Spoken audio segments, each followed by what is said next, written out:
ஸ்ரீமதே ராமானுஜாய நமஹா. விடுதலை எலிகள் கேள்விப்பட்டிருக்கீங்களா? இன்றைக்கி அதை பற்றி தான் பேச போகிறேன். சமீபத்தில் நண்பர் ஒருவர் எனக்கு ஒரு காணொலி அமைச்சிருந்தார். அதில் இந்த விடுதலை எலிகள் இருக்காங்க இல்லையா, அந்த விடுதலை எலிகள் எனக்கு ஒரு மிரட்டல் விடுகிறார்கள். ஏன் மிரட்டல் விடுகிறார்கள் என்றால், நான் ராவணனை பற்றி இழிவாக பேசிவிட்டேனாம். ராவணன் அவர்களுக்கு முப்பாட்டனாம். பிரபாகரன் ராவணனின் நேரடி வாரிசாம்.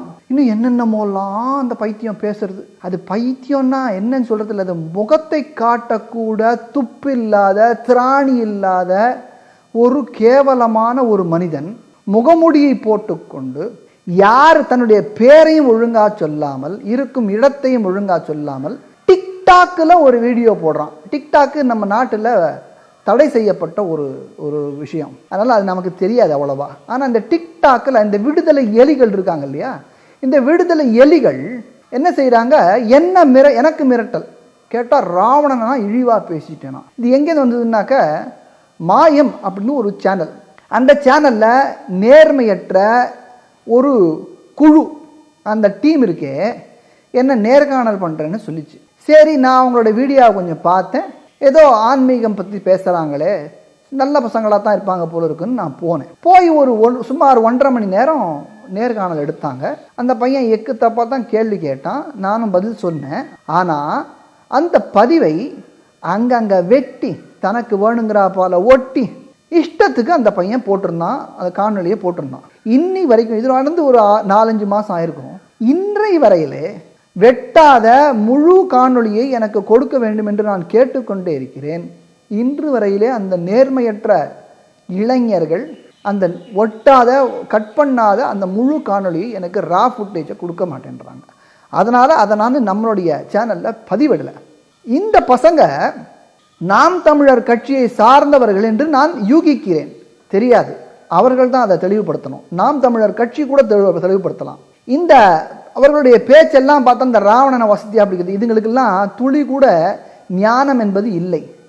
எதையோ யாரோ சொன்ன இந்த வாட்ஸ்அப் யூனிவர்சிட்டியை பார்த்துட்டு, இந்த ஃபேஸ்புக்கை பார்த்துட்டு, இந்த ட்விட்டரில் போடுறதெல்லாம் பார்த்துட்டு அதுதான் அப்படின்னு நினச்சி பிரெயின் வாஷ் பண்ணப்பட்ட, மூளை சலவை செய்யப்பட்ட இளைஞர்கள். எனக்கு இவர்களெல்லாம் பார்த்து வருத்தமாக இருக்குது. அதற்காகத்தான் இவர்களுக்கு தெளிவு ஊட்ட வேண்டும் என்பதற்காக அந்த நான் நேர்காணலுக்கு ஒத்துண்டேன். இது அப்படி இருக்குது. அந்த பேட்டியிலே ராவணனை பற்றி நான் ஒரு பாகம் சொல்லியிருக்கேன், அதை நான் இப்போ உங்களுக்கு போடுறேன் பாருங்க. இதை இந்த விடுதலை எலி, முகத்தை காட்டக்கூட துப்பில்லாத விடுதலை எலி எப்படி திரித்து அதை போட்டிருக்குன்னு உடனே அதுக்கப்புறமா போடுறேன். அந்த காணொலியில் ராவணனை பற்றி நான் சொன்னதை இப்போ உங்களுக்கு போடுறேன், நீங்கள் பாருங்க. அதை விட்டுட்டு தேவையில்லாத நீங்கள் ராவணன் தான் பெரியவன்னு அவன் ஊற்றி பிடிக்க என்ன லாபம்? ராவணனை போல வாழணும்னு நீங்கள் சொல்கிறீங்களா? ராவணனை போல வாழணும்னு சொல்கிறீங்களா? ராவணன் என்னெல்லாம் பண்ணான்? பிறர் மனைவியை அபகரித்தான், செய்யலாமா? அதில் ஒரு கேள்வி இருக்குது. அந்த பொண்ணு அவர் தொடரல தானே சார்? தொட்டர் அப்படின்னா வால்மீகி ராமாயணத்தில் இருக்கு. அப்புறம் எப்படி சார் நெருப்பில் விழுந்து அவங்க எழுந்து வந்ததா ஒரு லைன் ஒன்று? ஒரு சந்தேகப்பட்டு, ராமர் சந்தேகப்பட்டு, நாம கடவுளா பூஜிக்கிற ராமர் சந்தேகப்பட்டு சீதை அவர்கள் ராமர் சந்தேகப்படல.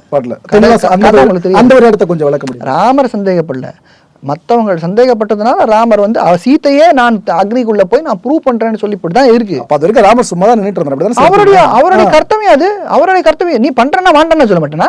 பண்ணு. ஏன்னா அவருக்கு தெரியும், தன் பத்தினியை பத்தி ராமருக்கு தெரியாதா? தெய்வம் அவர்களாகவே வேண்டும் என்றே உலகத்திற்கு வந்தவர்கள். அங்க ராவணோட கண்ணியம் தான் நிரூபிக்கப்பட்டது. என்ன கண்ணியம்? அவனுக்கு ஒரு சாபம் இருந்தது. ஒரு பெண்ணினுடைய அனுமதி இல்லாமல் தொட்டால் மண்டை சுக்குநூறாக வெடிக்கும் என்ற சாபம் இருந்தது. சாபத்திற்கு பயந்து நடுங்கி தொடாமல் இருந்த ஒரு பொறுக்கி அவன். ராவணன் அவனை போல ஒரு மோசமான கேரக்டர் கிடையாது. எல்லா முனிவர்களையும் கொடுத்தி, அவர்களுடைய மனைவி மக்கள் எல்லாம் கொடுமைப்படுத்தி, நவ கிரகங்களையும் தன் காலிலே ஆட்டுப்படுத்தி அவர்களுடைய மனைவிகள் எல்லாம் பறித்து கொண்டவன் ராவணன். பெண் ஆசை பிடித்த பேய். இதுதான் நான் பேசினது. இத கொக்கி குமார்னு இவனுக்கு பேரான். இந்த கொக்கி குமார்னு பேர் வச்சிருக்கிற விடுதலை எலி, இந்த பையன் பேசுறது தமிழர்களையும் ஈழத்தமிழர்களையும் இழிவு செய்யக்கூடிய செயல்ன்றதை முதல்ல தெரிஞ்சுக்கிறேன். இப்போ அந்த பையன் நான் பேசுனது எப்படி திருச்சி போட்டிருக்கான்னு நான் உங்களுக்கு காமிக்கிறேன், அதையும் பாருங்க. ராவணனை சத்தியமா எவனுமே ஃபாலோ பண்ண கூடாது. ராவணன் ஒரு கொடியவன், கேவலமானவன். ராவணனை போல வாழணும் நீங்க சொல்றீங்களா? ராவணனை போல வாழணும்னு சொல்றீங்களா? ராவணன் என்னெல்லாம் பண்ணான்? பிறர் மனைவியை அபகரித்தான், தொடாமல் இருந்த ஒரு பொறுக்கி அவன். இதுல நான் சொன்னது முழுசா இல்லாமல் தொடாமல் இருந்த பொறுக்கியவன்றதை மட்டும் கட் பண்ணி போட்டிருக்கான்றதை நீங்கள் பார்த்துருப்பீங்க. தெரியாதவங்க ரீவைண்ட் பண்ணி பார்த்துக்கோங்க. நான் திருப்பி போடலாம், ஆனால் டைம் ஜாஸ்தியாக போயிடும். ஏற்கனவே இந்த வீடியோ கொஞ்சம் பெருசாக தான் இருக்கும். அதனால் இந்த விடுதலை எலி, இந்த பேடி விடுதலை எலி எனக்கு மிரட்டல் விடுகிறது. இந்த மிரட்டலுக்கெல்லாம் பயந்தவன் நான் இல்லை. ஓகே, இந்த நாம் தமிழர், அப்புறம் இந்த திக, இந்த அதிமுக, திமுக, அப்புறம் இந்த பாஜக அப்படிங்கிற அரசியலில் இருக்கிற பொறுக்கிகள் இருக்காங்க பாருங்க. எல்லாரையும் சொல்லலை, பொறுக்கிகளை சொல்கிறேன். அந்த பொறுக்கிகள் அப்பப்போ என்னை மிரட்டல் விட்டுன்னு இருக்கிறதெல்லாம் நான் பார்த்து பயப்படுற ஆள் கிடையாது. என்ன வந்தால் நீ பேசுகிற பாஷையில் நானும் பேச முடியுன்றதை இந்த காணொளி மூலமாக உனக்கு சொல்லிக்கிறேன். அதுக்கு வேறு ஒரு ஆளை பார்க்கலாம். ஏனென்றால் நான் உண்மையான மரத்தமிழன், வீரம் என்னுள்ளும் இருக்கிறது. சரியா? அப்படியே பயந்து ஐயோ அப்படின்னு ஓடுற ஆளு நான் இல்லைன்றதை நீங்கள் முதல்ல தெரிஞ்சுக்கணும். இருக்கிற இடத்த கூட சொல்லாமல் பெத்தவர்கள் வைத்த பெயரை வைத்து கொண்டு தைரியமாக முகத்தை காட்டி கொண்டு பேசக்கூடிய வக்கில்லாத, தன்னை விடுதலை எலி என்று அடையாளப்படுத்தி கொள்ளும் ஒரு போலியை, தமிழர்களை ஏமாற்றிக் கொண்டு வயிறு வளர்க்கும் சில பிராணிகளை பார்த்து நான் பயப்படுவதில்லை. மாறாக காலிலே வைத்து நசுக்கக்கூடிய ஆற்றல் எனக்கு இருக்கிறது. ஞாபகம். இந்த காணொளியில் ஆரம்பத்தில் அவன் என்னை வந்து மாமா மார்கபந்து அப்படிங்கிறான். என்ன மாமா மார்கபந்து, சும்மா இருக்கீங்களா, சாப்பிட்டீங்களா? இந்த பையனுக்கு முதல்ல பேச தெரிஞ்சுக்கணும். மாமா அப்படின்னா யாரு தெரியுமா? பெற்றவளுடைய கூட பிறந்த அண்ணனோ தம்பியோ.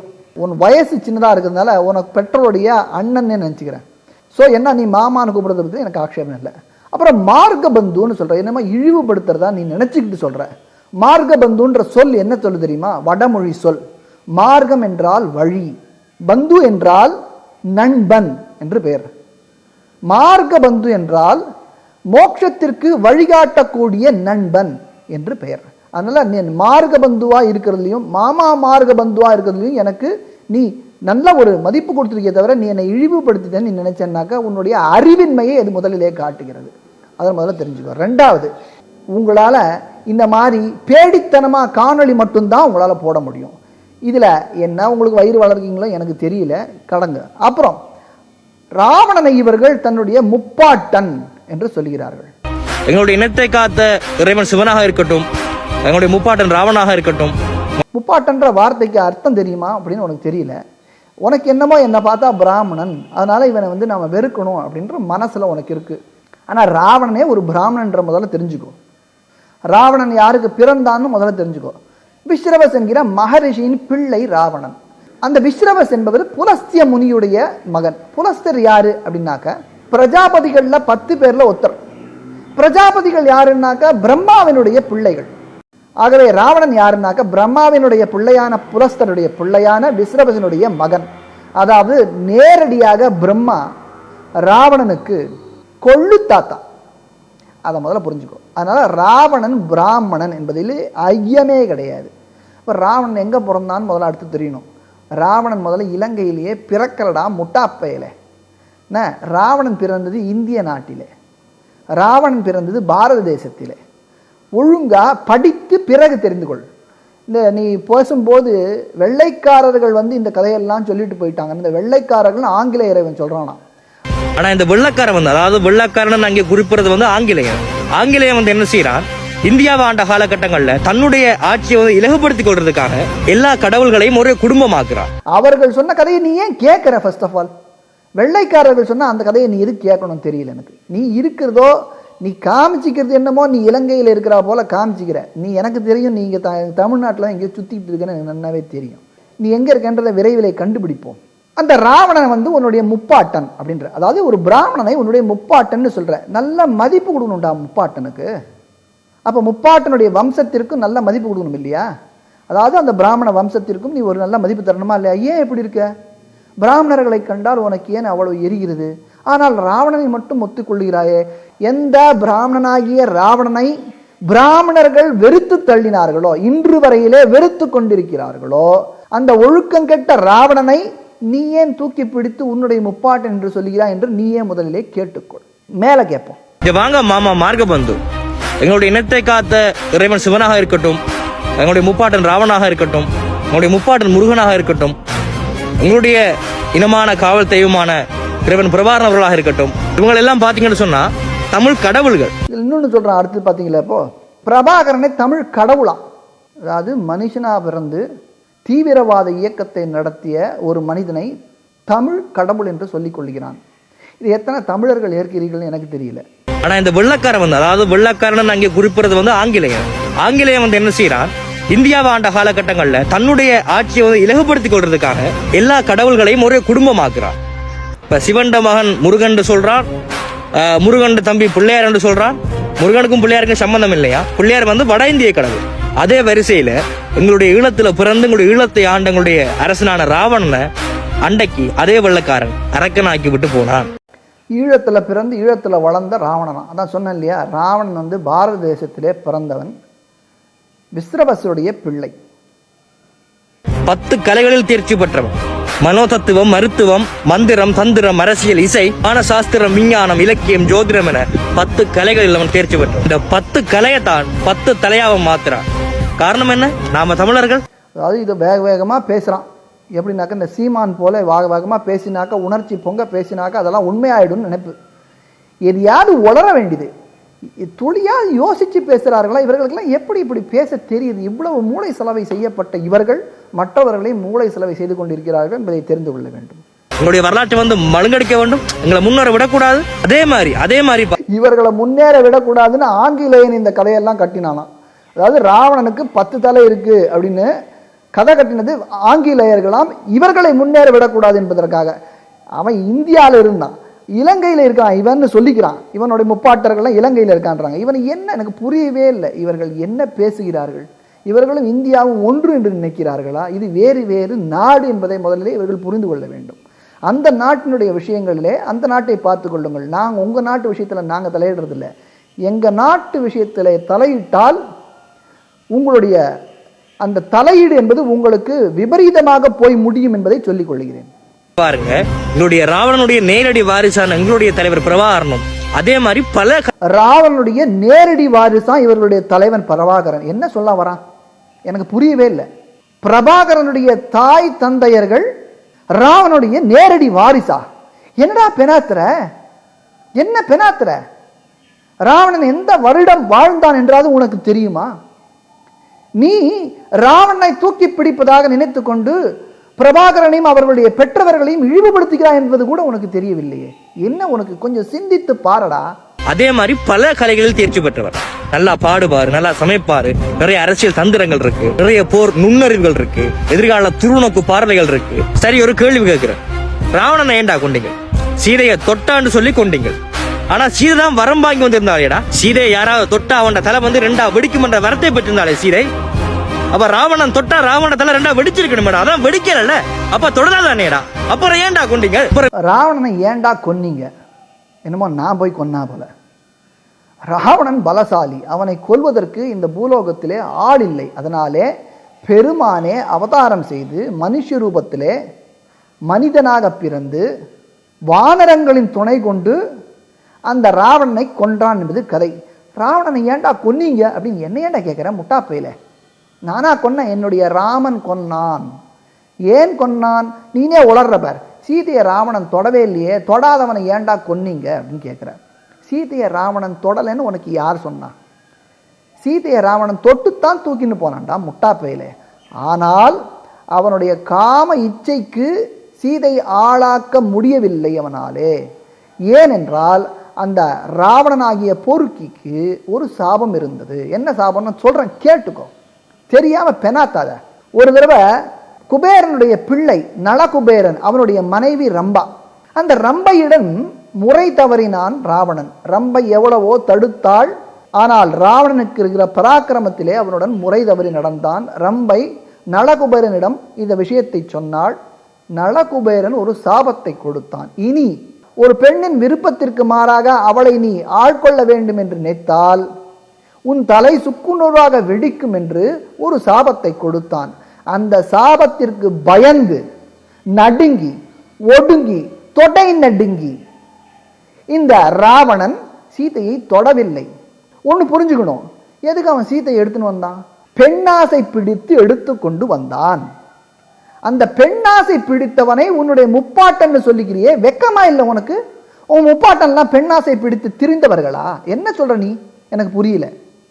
ஏன் இப்படி பேசுற? உங்களுடைய இனத்தையே நீ ஏன் இவ்வளவு கேவலமாக சித்தரிக்கிறாய்? எனக்கு புரியலையே. அவ கட்டின பொண்டாட்டிய சந்தேகப்படுற ராமன் உங்களுக்கு கடவுள் என்று சொன்னா, இன்னொரு தண்ட பொண்டாட்டியா இருந்தாலும் கூட, தன்னுடைய சிறையில இருந்தாலும் கூட, அவளுடைய அனுமதி இல்லாம தன்னுடைய சுண்டுகளை கூட அந்த பெண் மீது தொடாம இருந்த எங்களுடைய ராவணன் எங்களுக்கு கொம்புதான்டா. கட்டின பொண்டாட்டிய சந்தேகப்பட்ட ராமன் உனக்கு பெரிய தெய்வம் என்றால், மற்றவனுடைய மனைவியை தொடாமல் இருந்த ராவணன் எனக்கு கொம்பு. என்ன பெனாத்தல் இதுவும்? கட்டின மனைவியை ராமன் என்றுமே சந்தேகிக்கவில்லை. வால்மீகி ராமாயணத்தை படித்திருந்தால் உங்களுக்கு இது தெரிந்திருக்கும். சீதை தன்னுடைய கற்பை நிரூபிப்பதற்காக தானே அக்னி பிரவேசம் செய்கிறேன் என்று சொன்னதனாலே ராமன் அனுமதி அளித்தான். சீதை தன்னுடைய கற்பை நிரூபித்தால் உலகத்திற்காக. எந்த இடத்துல அவன் ராமன் சந்தேகப்படுத்தினான்னு எழுதியிருக்கு. நீயாவே இப்படி ஒரு கற்பனை பண்ணிட்டா நான் என்ன பண்ண முடியும் அதுக்கு? அதனால் ராமர் என்றுமே சீதையை சந்தேகப்படவில்லை, படுவதற்கான தேவையும் அவர்களுக்கு இல்லை. ஏனென்றால் அவர்கள் மனிதர்கள் அல்ல, தெய்வம். சரியா? உன்னை போன்ற அல்ப புத்தி அல்ப சுகங்களுக்காக வாழ்பவர்கள் அவர்கள் இல்லை. அதை முதல்ல தெரிஞ்சுக்கோ. நம்பர் 1. நம்பர் 2, மாற்றான் மனைவியை தொடலியான். ஏண்டா தூக்கின்னு வந்துட்ட, தூக்கின்னு வந்த நீ பின்னாடி இந்த காணொலியில நீயே சொல்ற ஆமாண்டா தூக்கணும்டா அப்படின்ற. தூக்கிண்டு போனவனை அடுத்தவன் மனைவியை பிறன் மனை விழையாமை என்று திருவள்ளுவர் எழுதியிருக்கார். போய் படி. அடுத்தவன் மனைவி மீது ஆசைப்பட்டு அவளை அபகரித்து கொண்டு போய், அதுவும் எப்படி? பேடித்தனமாக. ராமனுடன் நேரே சண்டை போட்டு செய்யவில்லை.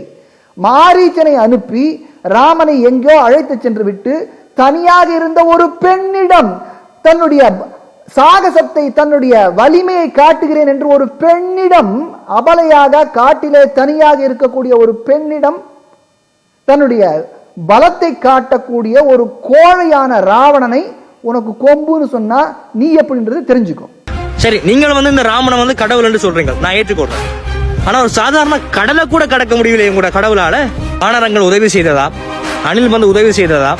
அனுமான் உதவி செய்தாரா? அப்ப எங்களுடைய ராவணன் எப்படி கடந்து போனாரு? ராமரால கடலை கடக்க முடியலையா?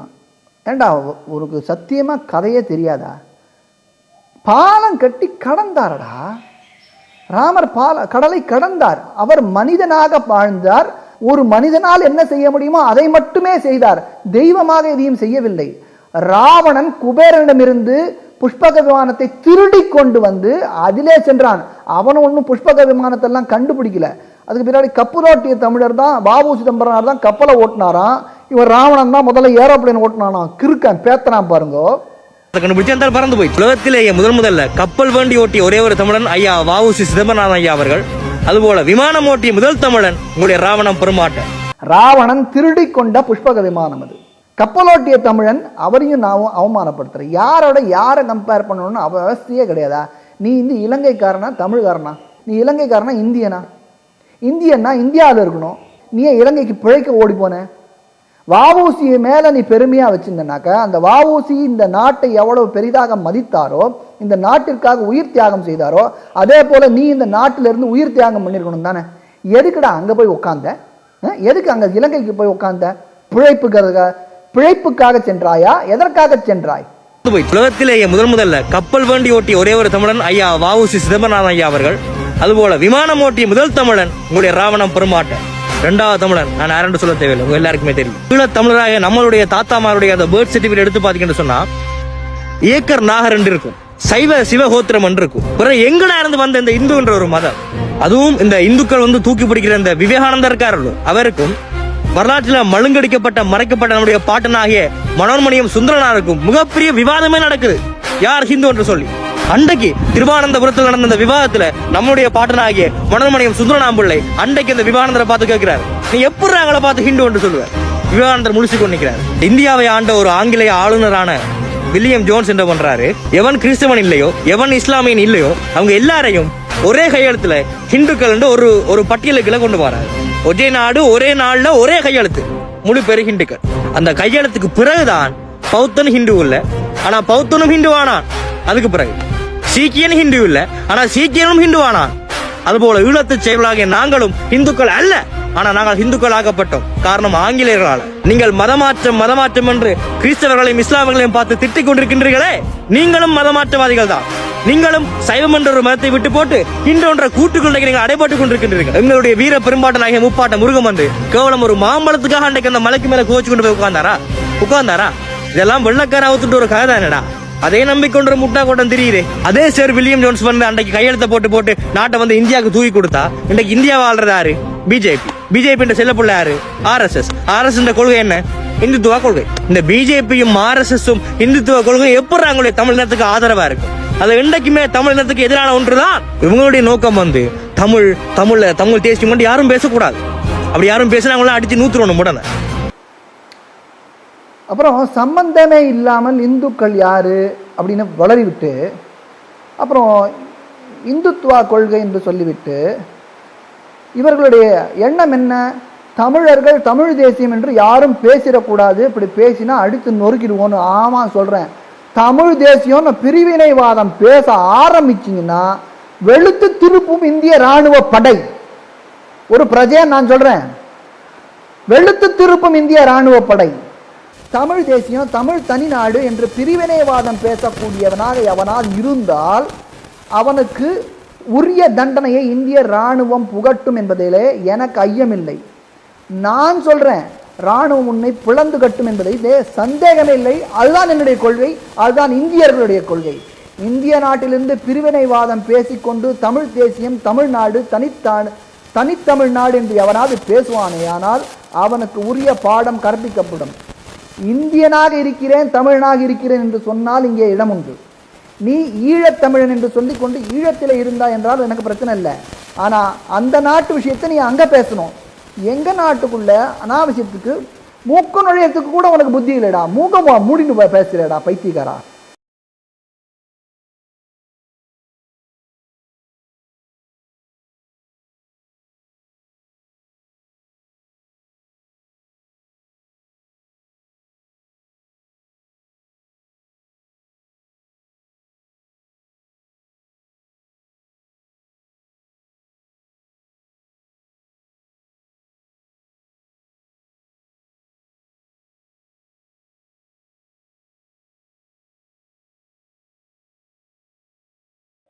என்ன கொள்கைகளா இல்லையா அப்படின்னு நெஞ்சு புடைக்க கத்தினா என்ன அர்த்தம் எனக்கு புரியல. இந்த சீமானை பார்த்து இந்த இளைஞர்கள்லாம் கெட்டு போறாங்க. என்னமோ கத்தி பேசினா உணர்ச்சி உங்க பேசினா அது கூட உண்மையாயிடும் அப்படின்னு நினைப்பு. எல்லாரும் நிறைய கதையை பேசுறாங்க. சீமான் கூட இருந்தவர்கள் வெளியிலே வந்து சீமான் என்ன மாதிரியான வேலைகளை செய்கிறார்கள் என்று தெளிவாக பேசுகிறார்கள். இந்த சீமானுடைய பிள்ளைகள் என்று சொல்லிக்கொண்டு தம்பிகள் என்று சொல்லிக்கொண்டு அவரை போலவே நெஞ்சு புடைக்க கத்தி கொண்டிருந்தால் அவர் வேணா ஜெயிலில் போகாம கொஞ்ச நாள் தப்பலாம்.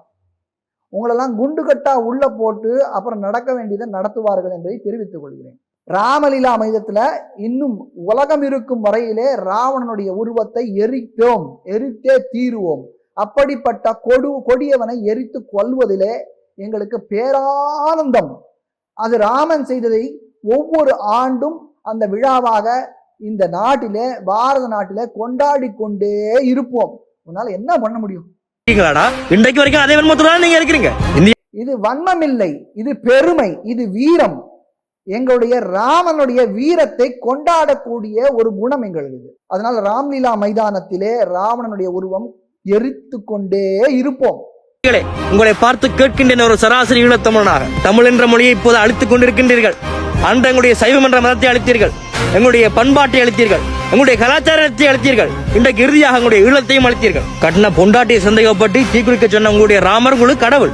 ரெண்டு முறைக்க சந்தேகப்படுறாரு. ஒருக்கா தீக்குளிக்க சொல்றாரு, மறக்க வந்து யாரோ ஒரு வண்ணாருடைய ஒரு கதையை கேட்டு போட்டு எங்கேயோ போக சொல்றாரு. ரெண்டு முறைக்க சந்தேகப்படுறாரு. அவர் உங்களுக்கு கடவுள். ஆனா என்னுடைய தங்கச்சிக்கு என்ன தவறுன்றாலும் செய்து இருக்கட்டும், ஒரு பெண்ணுடைய மூக்கை அறுப்பது குற்றமா இல்லையா? அதுவும் அது சாதாரண பெண் இல்லை, ஈழப்பெண். அந்த ஈழப்பனுடைய மார்பை அறுத்தது குற்றமா இல்லையா? இதே உங்களுடைய இந்திய. அப்புறம் திருப்பி உணர்ச்சி எங்கேயோ போயிட்டு திருப்பி வருது. என்னதான் ராமன் வந்து திருப்பி சீதையை சந்தேகப்பட்டான். ஏற்கனவே அதுக்கு பதில் சொல்லிட்டேன். ஆனா தன்னுடைய தங்கையினுடைய என்ன தவறு செய்திருந்தாலும் மூக்கறுக்கப்பட்டதற்காக ஆவேசமாக எழுந்தானாலும் ராவணன் தங்கையை போல சூர்பனகை போல ஒரு கேவலமான ஒரு புத்தியை உடைய ஒரு பெண்மணி இருப்பாளா? பின்னாடி சொல்றான், சூர்பனகை ஒரு ஈழத் தமிழச்சி என்று ஈழத்தமிழர்களை அவமானப்படுத்துகிறான். ஒரு ராட்சசி. அந்த ராட்சசி காம இச்சையினாலே ராமனை தன் கணவனாக ஆக்கிக் கொள்ள வேண்டும் என்று முதலிலே வருகிறாள். ராமன் என்ன சொல்றான், எனக்கு ஏற்கனவே கல்யாணம் ஆயிடுத்து, சீதை இருக்கா, அதுவும் அங்க லக்ஷ்மணன் இருக்கான், என்னுடைய தம்பி தான், எனக்கு சளைத்தவன் இல்லை, நீ அவனை வேண்டுமானால் கேட்டுப்பார் என்று சொல்லுகிறார். லக்ஷ்மணன் கிட்ட போறா, ராமனை விட்டுட்டா லக்ஷ்மணன் கிட்ட போறா. எவ்வளவு ஒரு கேவலமான பெண்! முதலிலேயே வேறு ஒரு கல்யாணமான ஒருவனை நேரே சென்று காம இச்சையினாலே தன்னை கல்யாணம் செய்து கொள் என்று சொல்லுகிறாள்.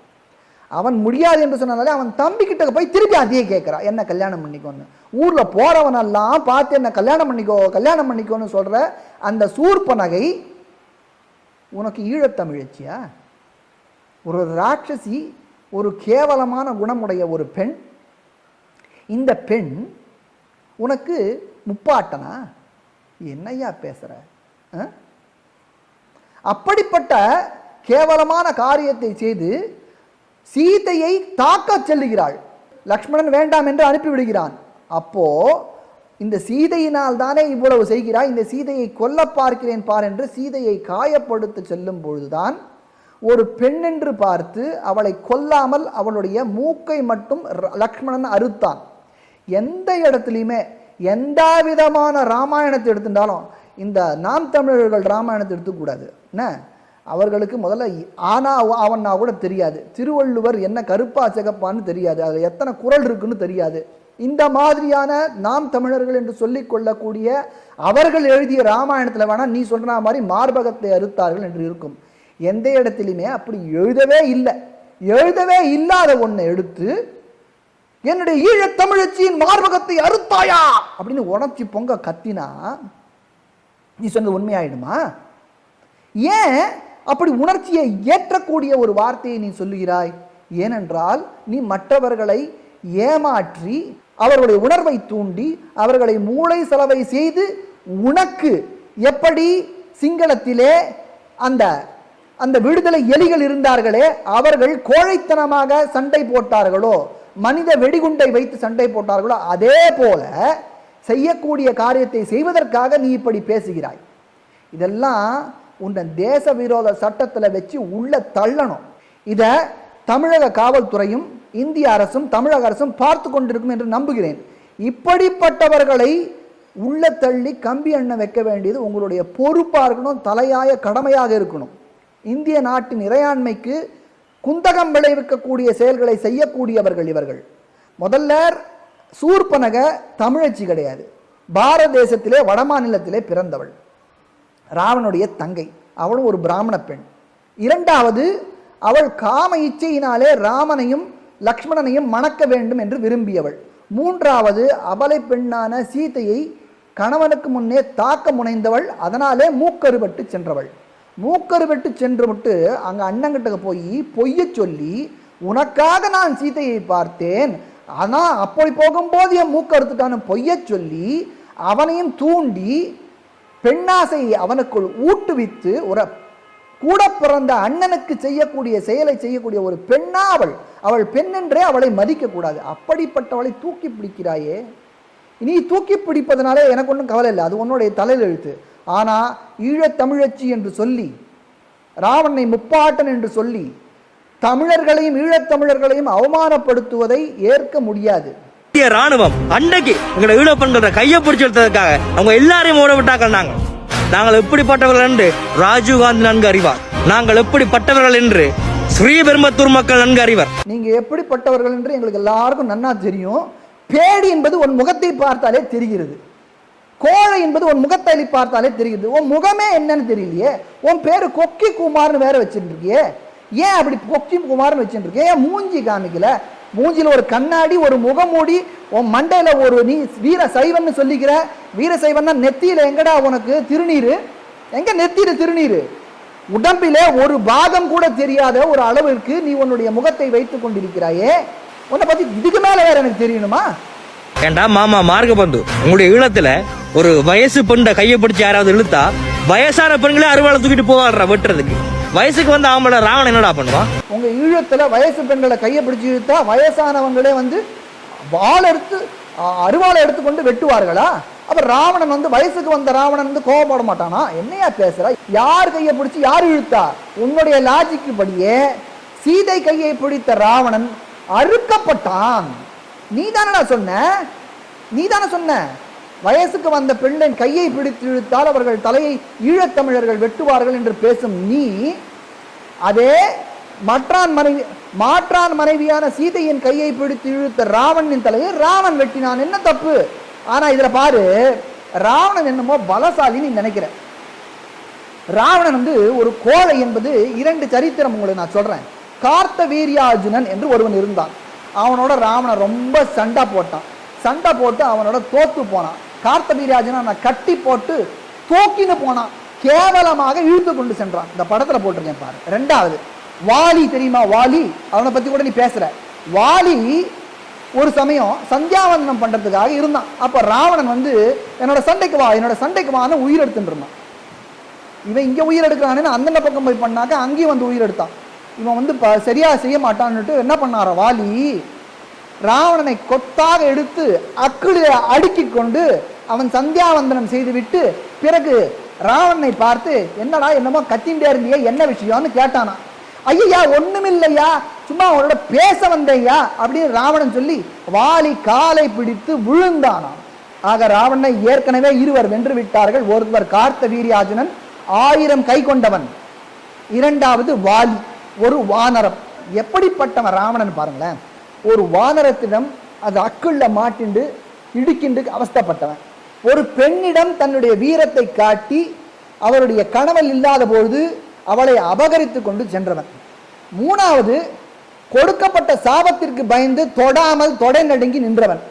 இப்படிப்பட்டவன் உன்னுடைய முப்பாட்டனா? ஆமா, சீதையை தூக்கிறான்டா. ஆமா தூக்கிறான், அவன் தூக்கிறான். சரி, ராஜீவ்காந்தி தூக்கிறோம்டா. நாங்க ஆண்டா தூக்கிறோம். சூர்பனையை வந்து முதல்ல ஒரு ஈழ என்ன பேசுறன்னு தெரிஞ்சுட்டு பேசுறியா? சீதையை தூக்கினா, ராஜீவ்காந்தியை தூக்கினா, நீ தான் தூக்கினேன்னு சொல்ற. ஏண்டா என்ன சொல்றது? ஒண்ணு, சூர்பனையை வந்து முதல்ல ஒரு ஈழ தமிழச்சி, அதுக்கு பிறகு ராவணனுக்கே தங்கச்சி.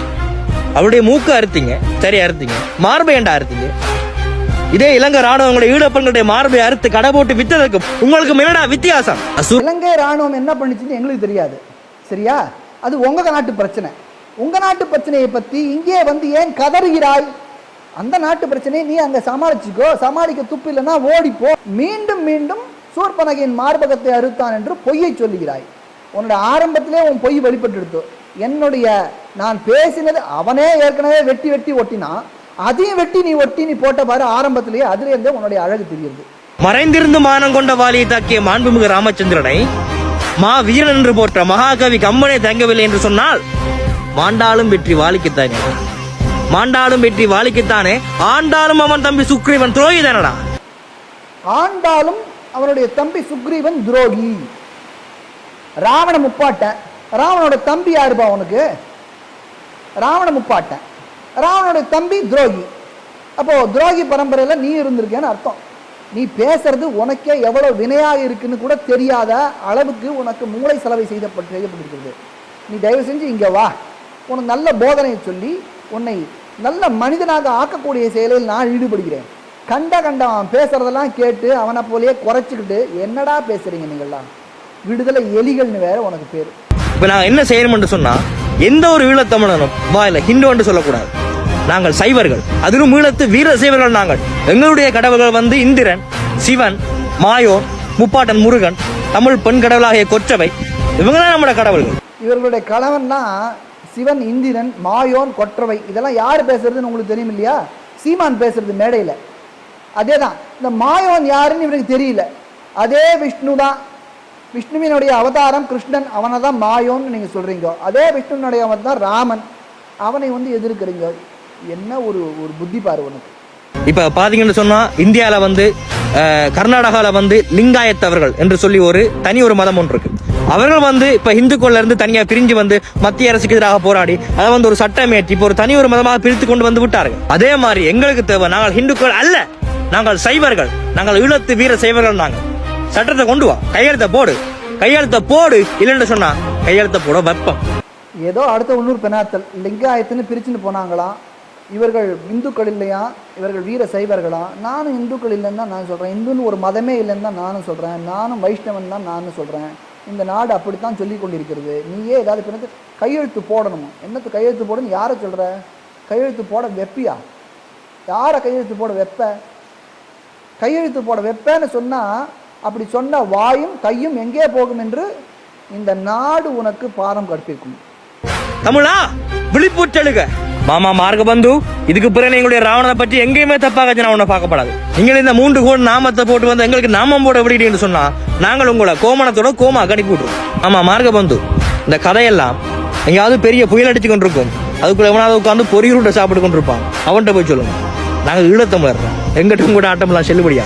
இந்த மறைக்கப்பட்ட மழுங்கடிக்கப்பட்ட இந்த வரலாறுகளை அவருடைய ஒவ்வொரு சந்ததிக்கும் நாங்கள் கடத்த வேண்டும், அதனுடைய கடமையாகும். ஆகவே முடிந்தளவு இந்த காணொலியை பகிருங்கள். புரிந்துணர்வுக்கு நன்றி.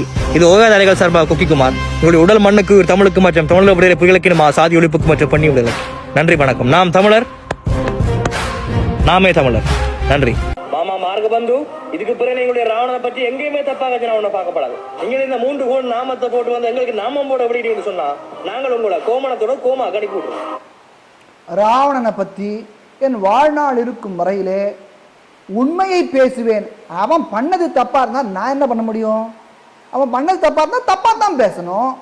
உன்னால ஒரு மண்ணும் கொடுக்க முடியாது. என் கால் நுனியில் இருக்கிற மண்ணை கூட உன்னாலே தொட முடியாது. சரியா? அது எப்படி கோமணத்தோடு கோமாவிற்கு அனுப்புவாய்? நன்னா கோனாக்க கோனான்னு நன்னா எதுக மோனையோட நன்னா பேசுற. நான் இங்கே தான் ஸ்ரீரங்கத்தில் இருக்கேன். உன்னால் என்ன பண்ண முடியுன்றத பண்ணி காமி. திரும்பி சொல்கிறேன், இதுக்கெல்லாம் பயந்த ஆள் நான் இல்லை. சரியா? உணர்ச்சி பொங்க நீ எவ்வளவுதான் கத்தேன். தெருவில் போகிற நாய் ரொம்ப ரொம்ப ரொம்ப ரொம்ப குறைக்கிறதுன்றதுனால அதை நான் உடனே கல்லெடுத்து அடிக்க மாட்டேன். அந்த நாய் கடிக்க வந்தாக்க அந்த நாய்க்கு என்ன செய்யணுமோ அதை செஞ்சு விட்டுடுவேன். சரியா? அதுக்கு பொறுமை என்னிடம் இருக்கிறது. அதான் என்ன சொன்னேன், கோமணத்தோடு கோமாவுக்கு அனுப்புறியா? பார்க்குறேன்டா, நீನು பார்க்குறேன். நான் இங்கே தான் இருக்கேன், ஸ்ரீரங்கத்தில் இருக்கேன்னு நான் வெளிப்படையாக சொல்கிறேன். சரியா? உன்னை என்னுடைய முகம் உனக்கு நன்னா தெரியும். உன்னை போல இப்படி முகத்தை மூடிக்கிட்டு யாருக்குமே தெரியாமல் கொக்கி குமார்னு ஒரு பேர், அதுவும் உங்கள் அப்பா வச்ச பேரே கிடையாது, எவனோ ஒரு சினிமாவில் பார்த்து அந்த பேர் எடுத்து நீ வச்சுக்கிட்டு மூஞ்சியை மறைச்சிக்கிட்டு ஈழத்தமிழன்னு ஒரு போர்வையில் போத்திக்கிட்டு என்ன மிரட்டுறியா நீ? என்ன மிரட்டுறியா? என் வயசில் பாதி இருக்குமான்னு எனக்கு தெரியல. உன்னை பார்த்தா ஞாபகம் இருக்கட்டும், இது இந்திய நாட்டினுடைய பிரஜையுடன் பேசுகிறா என்று ஞாபகத்தில் வைத்துக்கொள். மரத்தமிழனுடன் பேசுகிறா என்பதை ஞாபகத்தில் வைத்துக்கொள். உன் வாழ்நாள் பூரா இந்த காணொலியை திருப்பி போட்டுப்பாரு. சரியா? அப்போவாது உனக்கு புத்தி வருதான்னு பார்க்கலாம். ஆமா மார்கபந்து, இந்த கதையெல்லாம் எங்கேயாவது பெரிய புயல் அடிச்சு கொண்டிருக்கும், அதுக்குள்ள எவனாவது உட்காந்து பொரியுருட்டை சாப்பிட்டு கொண்டிருப்பான், அவன்கிட்ட போய் சொல்லுங்க. இந்த கதையெல்லாம் உலகம் அறிய சொல்லுவேன். எங்கேயாவது ஒன்றை போல புயல் அடிச்சு கொண்டு இருக்கும், அங்கே போய் பொரியுருண்டை சாப்பிடுவான. நீ தான்டா அந்த மாதிரியான ஒரு அத்வானத்தில் இருக்க. ஏதோ ஒரு காட்டுக்குள்ள பதுங்கி ஒழிஞ்சு மூஞ்சியை காமிக்க துப்பில்லாத, தைரியம் இல்லாத கோழையாக இருப்பது நீ. உன்னை சுய பரிசோதனை செய்து கொள். இறுதியாக ஒன்றை சொல்லிக் கொள்கிறேன். ஒரு கேள்வி. ராவணனை தூக்கி பிடிக்கும் உன்னை போன்றவர்கள் தமிழ்நாட்டில் நிறைய பேர் இருக்காங்க. அந்த ஒரே ஒரு கேள்வி உங்களுடன், ராவணனுடன் உன்னை பெற்ற தாய், மனைவி, சகோதரி, மகள் இவர்களிலே யாரையாவது ராவணனை நம்பி ஒரு நாள் அனுப்புவாயா? ராவணனை நம்பி உன்னால் ஒரே ஒரு நாள் அவர்களை நம்பி அவர்கள் பொறுப்பிலே கொடுக்க முடியுமா என்ற கேள்வியை கேட்டு இந்த காணொலியை இதனுடன் முடித்துக் கொள்கிறேன். இதன் மூலமாக ஒன்றை சொல்லிக் கொள்கிறேன். ஆன்மீக வழியிலே சட்டத்திற்கு உட்பட்டு ஒரு பணியை நான் செய்து கொண்டிருக்கிறேன். அந்த பணிக்கு குறுக்கே எவராது வருவாரேயானால் அதற்கு அவர்களும் இலக்காகுவார்கள் என்பதிலே எனக்கு ஐயமில்லை. முதலிலே நான் சமூக வலைத்தளத்திலே ஃபேஸ்புக்கில் முகநூலிலே ஸ்ரீ ராமபாணம் என்ற பெயரிலே என்னுடைய கணக்கை துவக்கினேன். ஸ்ரீ ராமபாணம் என்று எதற்கு நான் பெயரை வைத்தேன் என்றால், ராமனுடைய பாணம் அவருடைய வில்லிலிருந்து புறப்பட்டால் அது எடுத்த காரியத்தை முடிக்காமல் திரும்பாது. அப்படி எடுத்த காரியத்தை தொடர்ந்து சென்று கொண்டிருக்கும் போது குறுக்கே எவனாவது வந்தால் அவனையும் சேர்த்தே முடித்து தன் காரியத்தையும் முடித்துவிட்டு ராமருடைய அம்பரா தூணியிலே வந்து அமரும் என்பது சாஸ்திரம் சொல்லக்கூடியது. அந்த சாஸ்திரத்திற்கு உட்பட்டு இந்திய நாட்டு சட்ட திட்டங்களுக்கு உட்பட்டு இந்திய பிரஜையாக என் முகம், என் ஊர், என் பெயர் எல்லாவற்றையும் தெரிவித்து வெளிப்படையாக என்னால் ஆன காரியத்தை சனாதன தர்மத்திற்கு செய்து கொண்டிருக்கிறேன். உன்னை போல முகத்தை காட்டாமல், இருக்கும் இடத்தை தெரிவிக்காமல், பெயரை சொல்லாமல், விடுதலை எலி என்கிற போர்வையிலே போற்றிக்கொண்டு நான் தமிழர், நானே தமிழர்னு நெஞ்சில் அடிச்சுட்டாக்க பெரிய ஆள் இல்லைன்னு நினச்சிக்காத. எங்களுக்கும் அடித்துக்கொள்ள தெரியும், ஆனால் அவ்வளவாக அடித்துக்கொள்ள மாட்டோம். எங்களுடைய காரியத்தை எங்களுடைய பகவான் வழிகாட்டுதலின்படி நாட்டு சட்டத்திட்டங்களுக்கு உட்பட்டு நாங்கள் செய்வோம். இலங்கையிலே என்ன நடக்கின்றது என்பதை பற்றி அக்கறை எனக்கில்லை. அது என்னுடைய நாட்டிலே ஜனாதிபதியும் பிரதம மந்திரியும் பட வேண்டிய கவலை அவர்கள் பட்டு கொண்டிருப்பார்கள். எங்களுடைய எல்லை காவலர்கள் அதை பற்றி கவலைப்பட்டு கொண்டிருக்கிறார்கள். எங்களுக்காக உயிர் தியாகம் செய்யக்கூட அவர்கள் தயங்குவதில்லை. அவர்களுக்கு தலை வணங்கி எங்கள் நாட்டை நன்றாக அவர்கள் காத்து கொண்டிருக்கிறார்கள் என்று எங்கள் நெஞ்சிலே கையை வைத்து நாங்கள் உறங்கிக் கொண்டிருக்கின்றோம். அதனால் உன்னை போன்ற கோழைகளுக்கு இந்த காணொளி ஒரு பாடமாக இருக்க வேண்டும்.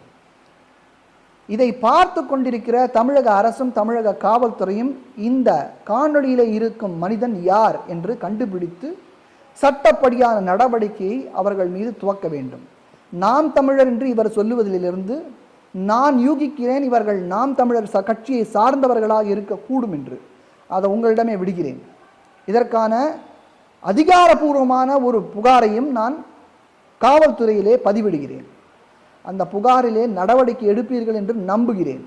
இந்திய நாட்டு பிரஜையாக இந்திய நாட்டின் உள்துறையிலே அந்நிய நாட்டவர்கள் ஏதாவது மூக்கை நுழைத்தால் அது யாராக இருப்பினும் இந்திய நாட்டிலிருந்து வெளிநாட்டிற்கு சென்று தங்களுடைய நாட்டுரிமையை ரத்து செய்து கொண்டு வேறு நாடுகளுக்கு சென்று அந்த நாட்டுரிமையை பெற்றவர்களாக கூட இருந்தாலும் அவர்களுக்கும் சேர்த்தே சொல்லிக் கொள்கிறேன், இந்திய நாட்டின் உள்துறை விவகாரங்களிலே தலையிடுவதற்கு உங்களுக்கு எள்ளளவும் அனுமதியோ அதிகாரமோ இல்லை.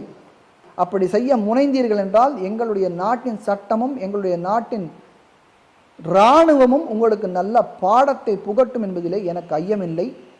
எப்பொழுதும் எதிராசன் வடிவழகு என் இதயத்தொழதால் இல்லை எனக்கு எதிர், இல்லை எனக்கு எதிர், இல்லை எனக்கு எதிரே. ஸ்ரீமதே ராமானுஜாய நமஹா.